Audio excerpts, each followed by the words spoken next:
This week, we speak with Rose Piso, an elementary interventionist teacher from Seneca Valley. Rose is dedicated to helping her students feel confident, accomplished, and proud in mathematics. Rose also knows that there are topics and strands that we teachers should spend more time developing conceptually with our students, rather than simply showing students an algorithm and trying to cover it all. How can Rose help the teachers she works alongside with recognize the importance of teaching developmentally? What strategies and structures can she put in place to strengthen her whole team's math program? Stick around and you're going to find out. This is another Math Mentoring Moment episode where we speak with a member of the Math Moment Maker community, just like you. And together we brainstorm strategies and next steps for helping to overcome the pebbles that they have kicking around in those shoes. Here we go. Welcome to the Making Math Moments That Matter podcast. I'm Kyle Pierce. And I'm John Orr. We're from MakeMathMoments.com. This is the only podcast that coaches you through a 6-step plan to grow your mathematics program, whether at the classroom level or at the district level. And we do that by helping you cultivate and foster your mathematics program like a strong, healthy, and balanced tree. If you master the 6 parts of an effective mathematics program, the impact of your math program will grow and reach far and wide. Each week here on the podcast, you'll get the insight you need to stop feeling overwhelmed, gain back the confidence, and get back and enjoying the planning and facilitating of your mathematics program for the students or educators you serve.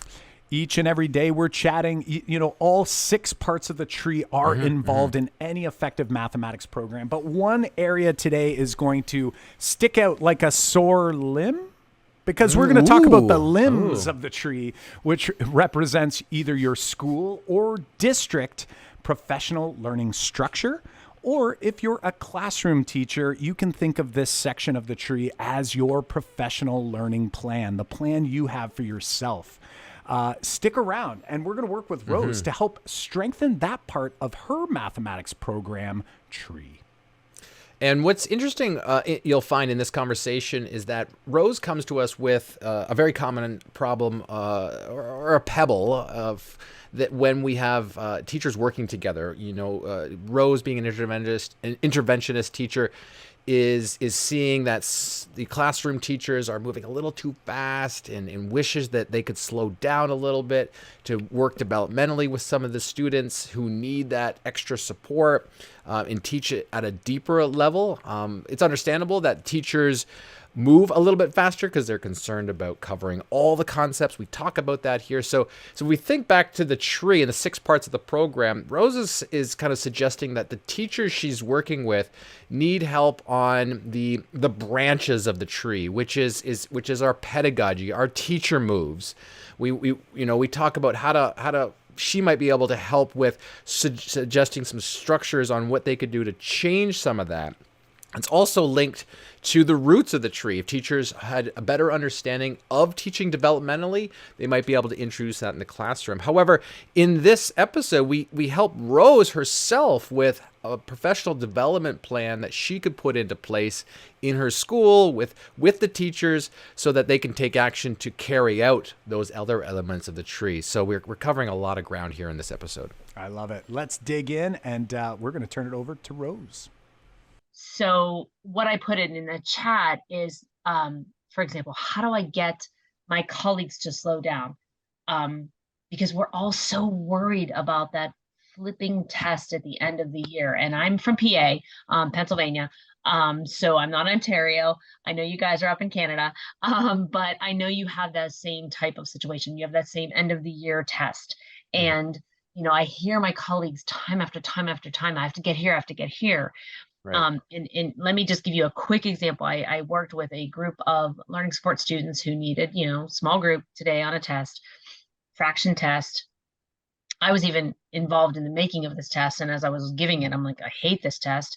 And let's just get to, going through stages, and it was mixed numbers to improper fractions. I mean, that's important. It's important to know that that's a number greater than 1 and how do I fix it and all that.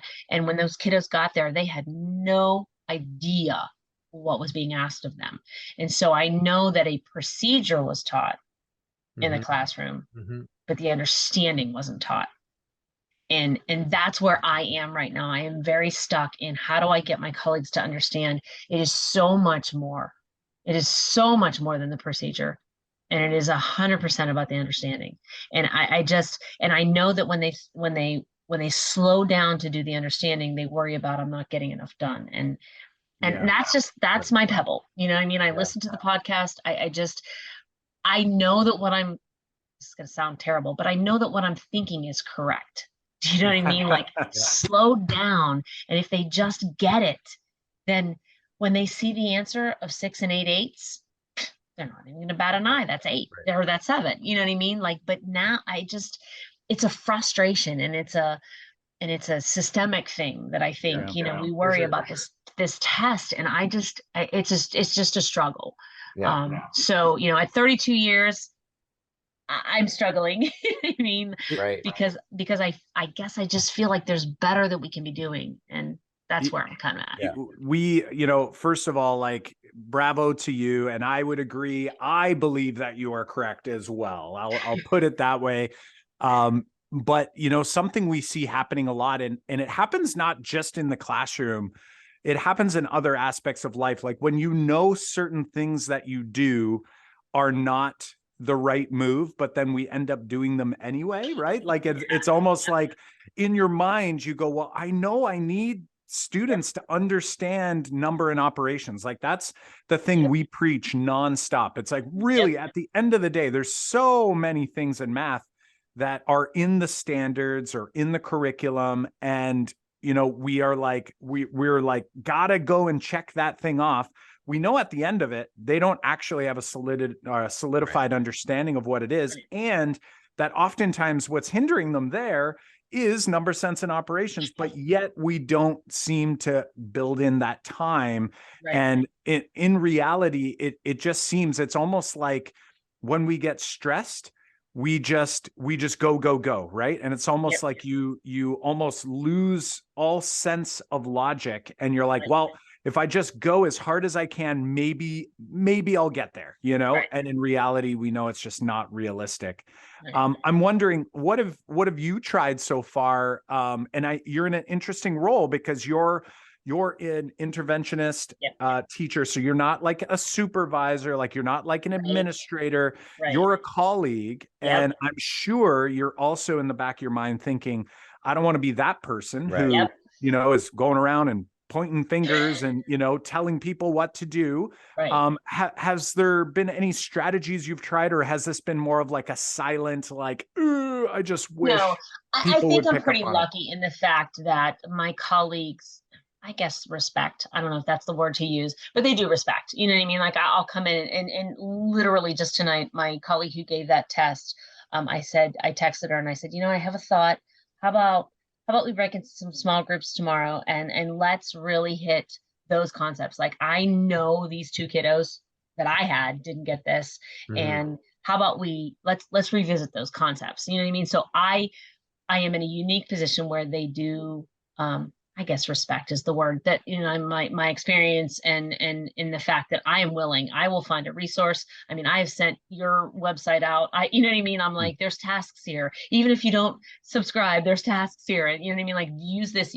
So I'm respected in that respect. So I'm able to say, hey, how about we try this? So I'm lucky there. I think, and it sounds like they're lucky there too. Because it sounds like you go about it in a very, I truly, I love what I'm doing. I truly do. And I love when a kid says, like, for example, the other day they asked me to do an enrichment, which is kind of funny because when you work with the kiddos that are in need the most, you know what I mean? Like you need a little perspective every now and then to do some enrichment. And we were doing some addition of fractions, and I related it to money, and to see a kid's eyes light up when I said 1/10 plus 3/4, and they were like, whoa, you know what I mean? Like they were able to relate that to money, and they were like, that's a money model. That's awesome. It was super cool. But anyway, so I have that respect. It's not that I can't go in and go, hey, what do you think about trying this? You know what I mean? And I've walked into classrooms where they're like, what do you want to do? Hey, Mrs. Piso's here. What do you want to do today? So I have that. I think now I want to branch to my K-4 kiddos. I'm a 5/6. I sit in the 5/6 area. I'm starting to see I know that it is some of our K-4 instruction. I think we introduce algorithms too soon. I think those types of things. And I don't think, as I know you will agree with me, it has nothing to do with effort. Teachers are doing their best. Totally. I think it has everything to do with I was taught this way, so this must be the way I'm supposed to. And so, like, I'm kind of begging and pleading administration, like, can we fix this? Can we give these teachers who are probably fabulous reading teachers some math instruction? There's you guys out there. There's so many sites out there that are saying, like, oh my gosh, there's better. Exactly. And how do I convince people, like, you're not doing anything wrong. We could just be better. No, and you're absolutely right. Like, we need to have those PD structures. And I think, and if I had to guess, because I think I had that mentality about not wanting to deviate from getting all the concepts and in topics and strands out there in the open when you have all the list of stuff to teach. You've got teachers who are kind of relying on, I know that if I follow this plan, I will cover everything I'm supposed to cover. And then we always try to make sure that we're helping our kids get to a particular level. But I think what most teachers are hesitant on, this is my guess, when with talking with them, being one, is that if I go down this path, I know that I can check all the boxes that says I showed all this stuff. And then nobody's over the top of my head going, did you show all this stuff? And you're like, yeah, I showed all this stuff. Mm-hmm. But if I go down this path over here, which might mean I don't cover everything in detail the way I've been covering it this way, I might miss some nuances in some of these bigger ideas. So I'm going to hit all the big ideas following this path, but I'm going to miss some nuances in a couple of these areas. But I don't know what that path looks like, and I don't know what that path, like, is that path going to get me in trouble? Like, am I gonna miss some boxes along the way, and therefore parents are going to be knocking on my doors? There's a lot of uncertainty that most teachers feel going down that path and are afraid to take it, mostly because they aren't sure of the success. There's a risk there. And I think if we remove that risk somehow, like with the professional development, with a scope and sequence document, with saying, look, if we go down this path over here, we're going to hit all of these big ideas. We're going to go hard on a couple of these because they're worth more. They're more important than a couple of the nuances over here. Do I have kids that I want to show those nuances to, that are ready for it? Of course. And we've got we've got small groups that can do that. We've got small groups that can hit hard on these areas over here. But I think if we can dedicate some PD time to helping teachers see that there's no risk then going down this path, and actually letting them know there's no risk to go down this path, we would see a lot more teachers change. Yeah. No, I totally agree. And I mean, I think, I'm so tired of using the pandemic as a situation, but I think the pandemic gave me time as an educator to sit down and go, I mean, as an interventionist, it was hard, it was hit or miss when I was grabbing my kiddos. So like, what do I fill my time with? PD, you know what I mean? Yeah, so like, totally. I suddenly became like this person that went, oh my gosh, like, I never thought like that. I wasn't taught like that. That was not my education. So right. I'm saying it, 30 years of being a teacher, all of a sudden I went, oh my gosh, like, there's better ways to do this. Like there's really cool stuff out there. And it's not, I don't feel like anything that's out there now is just cool. It's like real, you know what I mean? Like, this is the way people should think. This is the way. And when I pull those kiddos in small groups and I use ratio tables and we talk about, you never have to subtract again. You could never regroup ever again. You could just always add on using open number lines, and you see the kids' eyes open. And I think, where did we go wrong? Like, how far back do I have to go? You know, is this a first grade thing? Is this a second grade thing? Like, where can I help these kiddos be more successful so that I don't have kids, put me out of my job, like don't need Yeah. an interventionist at 5, 6 because we got them at K-4. And I guess that's just my struggle right now. And how do I approach my administration, and how do I tell my own children, I have 3 children of my own, if you're going to bring up a problem, be willing to be part of the solution. I love it. I love it. Well, and I can hear that in what you're saying here in this conversation. I can hear that you definitely are, you're not putting a blame out there. You're not just putting it off. You understand there is a problem. There's a challenge, and something that I'm also hearing, you're not saying it explicitly, but I'm hearing, that you alone can't solve it all. This is going to have to be a group thing. Right. And it's going to take time, which is hard because it's almost like you're going to have 2 sides of your brain working. You're going to have the what I can do now for these kiddos, as you said, and you want to keep doing that work. And that's amazing. Knowing that it is an impossible feat for you to go back and help get everybody to where they need to be right now. The reality is, like, here's the crazy part. When we really use logic and say, if a student makes it to say grade 5 and they're with you and they're working at a grade 2 level or a grade 3 level, they took 5, 6, 7 years, depending how many, kindergarten and pre-K years there are. They took like 6 or 7 years and lost time. They lost 3 years worth. To try to catch them up is going to take you significantly more time, to do that. So the reality is, it's like helping them see small gains and helping them to see gains is really important. We have to look at that as a win. But then I go over here, and it sounds like not only do your colleagues likely look up to you, you're calling it respect, but I'm going to say they consider your voice being an important voice. It sounds like you don't try to come in and shove people around, which is fantastic, because that doesn't get you anywhere. But I wonder if maybe you had mentioned the idea of professional learning with admin. And I'm wondering if you were to, think about, maybe it's like, it might be in a series of a couple meetings, and it could just be a 10-minute conversation, but meeting with admin, getting a sense of like what PD structures are in place now, and then maybe what's available. And what I mean by available is sometimes admin may, and it depends, every district's different, but sometimes admin have the opportunity to assign different educators to different parts of the building for whether it's supervision, whether it's, all of these different things. And if you can get a good sense of how that's working in your building, maybe you already have that sense.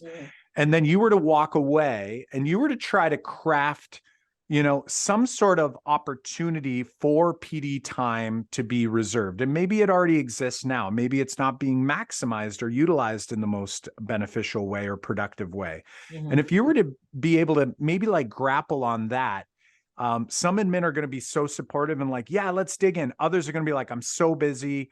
And that in that case, you're going to need to come with an idea, like you had said. But the deeper you can get into the process in terms of like, how is this working structurally? And then also, admin may or may not be willing to do this. If you're able to kind of, get a better sense of like, what does PD budgets look like or sound like? Do we even have one in the school? Is it being utilized? Some schools are like, I don't want to stress the teachers, so they send the PD money back, and they think they're doing teachers a favor. But really, it's like, maybe if that was available and you were able to help them with that, maybe you could be someone who sort of starts this, this initiative that will continue to give even after you do decide. You had mentioned going to retirement workshops. At some point, you're going to move on. But imagine if you could help them get that process started. It won't be finished by the time you're ready to, move on to other things. But at least that, hey, you're creating the environment for this change to actually happen. And again, it will probably be slow. And maybe like, tediously slow, but it might be something for you to, think on. And maybe that's like a mark that you can leave in that building for those students. Yeah. I mean, like I said, I am fortunate. I have teachers that are like, okay, Rose, like, like, what do you want? How do we do this? And I slide things in and I try this and it's interesting. It's just one of those, like, I don't want to shove anything down anyone's throat. You know what I mean? Mm. Like it's just like they have to be willing to take it. So I think getting admin on board, and just kind of taking a look at needs. We just had a meeting today. I have some teachers that are delving into small stations, kind of rotation of stations in the classroom, because we have, various ability levels in our classrooms, like as does every classroom across the country. It's not, heterogeneous grouping anymore. But like, it's just, there's just so many things. I just feel like teachers are focusing and struggling with so much. And I want to help, and I want to walk away and go, we've done the best. You know what I mean? And I do, there's so many, you two and Pam Harris and Christina Tondevald. And like, there's just so many good people out there. And it's like, how do I get people, and I'm out of the child rearing, my kids are grown. My kids, I mean, I have the time to sit at, what time is it? 9:05 and talk to the two of you. So I know these people with little kids don't have this time. Right. So it's just one of those things that, I want to leave my mark. As I said, I want to walk away and say, I did the best for my district and help these people. Right. And I think you're doing that. It sounds like it. I can imagine that you're absolutely doing that. Just from being here at 9:05 on a Wednesday evening, I think you're leaving that legacy behind for sure. And I'm wondering, like I think I can see some wheels turning right now. But what would you say is your next move, like right now, like thinking about a conversation? It's kind of funny you say that, because I literally, just before we got on, I was in my email, and I had just sent him an email to our assistant administrator, who is like in charge of elementary. And as I'm in the emails, I saw your email, and I'm like, let's see what's happening here. So that's how the two things coincided. And I just sent him in a message and said, can we sit down and talk? Like, I just, hear me out, just, because we have a good relationship. So I just said, these are some things that I'm thinking. And I think that's really kind of where I am. I mean, I can handle it in my building because my teachers, kind of respect what I do. District wide, I have to get admin on my side. And so literally before I logged in, I had just sent that email. So I guess we'll kind of see what goes from there, and I'll just keep plugging forward. I love it. Well, one thought I have, so now you've got some ideas on what you might want to talk about. It sounds like you already were on that train of thinking, which is great. So maybe some ideas ahead of time as to like the questions you want to ask and the things you want to learn. But also, I want to equip you with something before we wrap up here for the night. Yeah. You may or may not know, but we actually have a math program assessment that we've developed. It's actually created for classroom teachers now, but originally it was district leaders. So we have a district leader version, which is also beneficial for school leaders. So I would articulate. You had that in an email, right? It was kind of did. Okay. So what you might want to do before you meet with admin is maybe you want to take a peek at that. John will toss it in the chat for you. But that could be something. It's makemathmoments.com/grow. Okay. And basically it will take a little bit of time. It's about 12 minutes, but it asks and it goes through the 6 parts of the tree, which we represent. Our tree represents the math program, an effective math program. And what it helps you do is it gives you sort of like some talking points as to like, where are we in terms of our own school journey? If it was at a district level, it'd be like for our district math journey. And that could be helpful for you as a team to kind of think of like, where do we want to focus? Because if we don't like, I'm sure you have tons of ideas on where to focus, but if you can start with something and kind of work your way out, and then there are opportunities, what they'll get is a report and it'll actually focus in on one of the 6 parts based on the survey responses or the assessment responses. So something for you to consider. We also work with different schools and districts. So, if, try that, have a look at it. And then if that's something that, your admin is like eager to dig into and wants some additional support, that's something that we and our team can meet with you, have a chat, whatever it looks like and sounds like, and sort of craft what that might look like based on not only the assessment, but also where you folks are and what you're considering doing for short term, but also for more longer term goals as you've articulated here. Yeah, I do remember seeing that. And I almost remember jumping into it one night and being one of those, like, I wasn't in the right place and mind frame to answer all those questions. Right. You definitely want to carve out that time, make sure it's like, I'm going to put that, and that could even be something that you and your admin do together. Again, may or may not work out that way, but we always find people have really great conversations, try to articulate those questions or word those questions in a way that will get you thinking about, maybe some of the things that haven't come up explicitly, and may bring or shine the light to a part of the math program that actually might be the challenge. I always say, like, students struggling in math, that's like the smoke, but you really want to go and follow the smoke to find the fire. And really what we're trying to do with that assessment is help you find the fire so that you can extinguish it. Or, I guess if fire's a good thing, spread it. I'm not sure, but depends on which kind of fire you're putting at it, for sure. Rose, thanks so much for joining us. In today's episode, we were focusing in on the branches of our effective mathematics program, keeping in mind that the branches of your tree represent the development of educator pedagogical content knowledge. This includes effective teaching and equity-based teaching practices.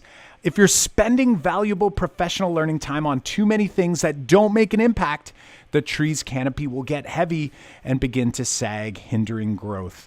And as you heard here, the work that Peter does through the thinking classroom and the 3-part framework from Make Math Moments, they work so well together in order to draw in students, but then also draw out the pedagogical moves that we need to be doing in our math classes to ensure that students aren't just engaged, but that they actually make sense of the math that they're engaging with.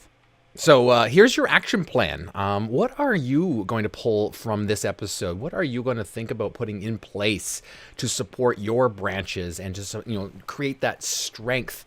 What pedagogical moves that you can make tomorrow? We're going to challenge you to pick one, two, to try in the classroom if you have not yet done so already from Peter's work. And if you have not yet picked up Peter's book, make sure you go and do that so that you can learn all about his 14 elements of a thinking classroom and then how that jives with the Make Math Moments framework. I love it. I love it, John. Hey, friends, listen, if you're curious about the 6 parts of an effective mathematics program, you might be in the classroom where we call like the trenches, doing the hard work with students, or maybe you're at the district level. Hey, don't get me wrong, that's hard work to do as well, trying to help your educators across maybe a bunch of schools or across a very far distance. Either way, you can head to makemathmoments.com/report, and that'll give you an opportunity to take our 12-minute assessment, which is going to not only ask you some questions that might get you thinking and reflecting, maybe about some of the things that you haven't even thought about before, but it's also going to send you a customized report right to your email that will highlight your most urgent next step in order to make the biggest impact in your classroom. I don't know if you've been there before, but I was constantly making little changes in my classroom and putting a ton of effort into doing some of those things. And sometimes they came up flat. Sometimes I had worse results, and then sometimes it was a massive impact. Well, this report is designed to help you decide what should you do next? What area do you want to focus on next?